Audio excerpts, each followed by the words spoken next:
24 years ago, I preached a sermon on Christmas Eve. And that was the last time that I could read the familiar Christmas story from the Gospel of Luke and see it in quite the same way. Because you see, my life changed irrevocably 2 weeks after that Christmas Eve, when my first child was born 2 weeks early. I became a father.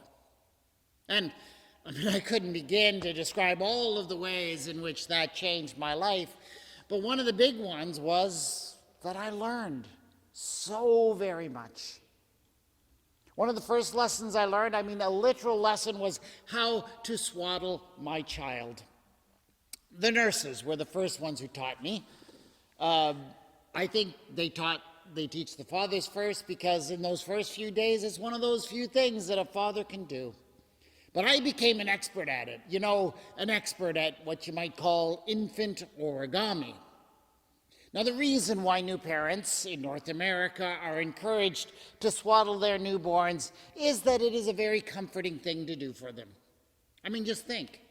Your child has just spent months confined in a very small space, and they've just emerged into this strange place where nothing restrains their arms as they spread them out, or their legs. It is alien and it is strange. And in many ways, it is symbolic of how this poor, helpless infant has just been thrown into a world filled with dangers and evils. And so if you can stimulate for your child the warmth and the confinement of the womb, it can be a great comfort to them. So you learn to wrap your child up tight in a blanket. Swaddling, it is parental wisdom that has been passed down since times of antiquity. How old is swaddling? Well, it is so old that it was already well known when Mary had her child. New Testament Greek does not have a word for swaddling like the English language does. So what the text literally says in the Bible is that when Mary's child was born, she wrapped him in strips of cloth. But the meaning is clear. The King James Version is quite correct, I think, to translate it as she wrapped him in swaddling clothes. But, of course, since Mary did not have a perfectly sized blanket that she had ordered from Amazon.ca as she prepared for her son's arrival, Mary had to resort to using strips of cloth instead of a lovely blanket. So instead of one, let's say she used, let's say 3. But I was thinking, Mary's child was no ordinary child, was he? He was, we are told, the Son of God. And how exactly do you comfort the Master of the universe who finds himself thrown into this dark and disturbing world? With what then did Mary swaddle her child?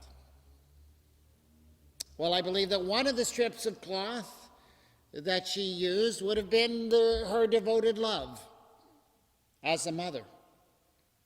She had used her own body to protect him throughout his gestation, and even through probably the most difficult and harrowing journey from Nazareth to Bethlehem that she had ever taken in her life. As she had shielded him with her own body, she would continue to shield him with all of her love. She wrapped him up. She swaddled him tight in a mother's love. The second strip of cloth she took to swaddle her child was, I think, the deep and rich tradition of her people. Jesus would know who he was by learning from the great stories of the people of Israel. And the final cloth in which she swaddled him was the law of that people. Those time-tested rules for living that would provide for that growing child the boundaries and limits for his behavior. 3 swaddling clothes. that I think we all need. I mean, if you were fortunate, if you were blessed, you received all of these things when you were a child, and they helped make you who you are today, because you knew that you were loved, because your practices and traditions told you who you were, and because of wise and reasonable rules to guide you, you were given a strong foundation that has allowed you to go out into this world and make your own way. And such a beginning, such a foundation to life is absolutely invaluable.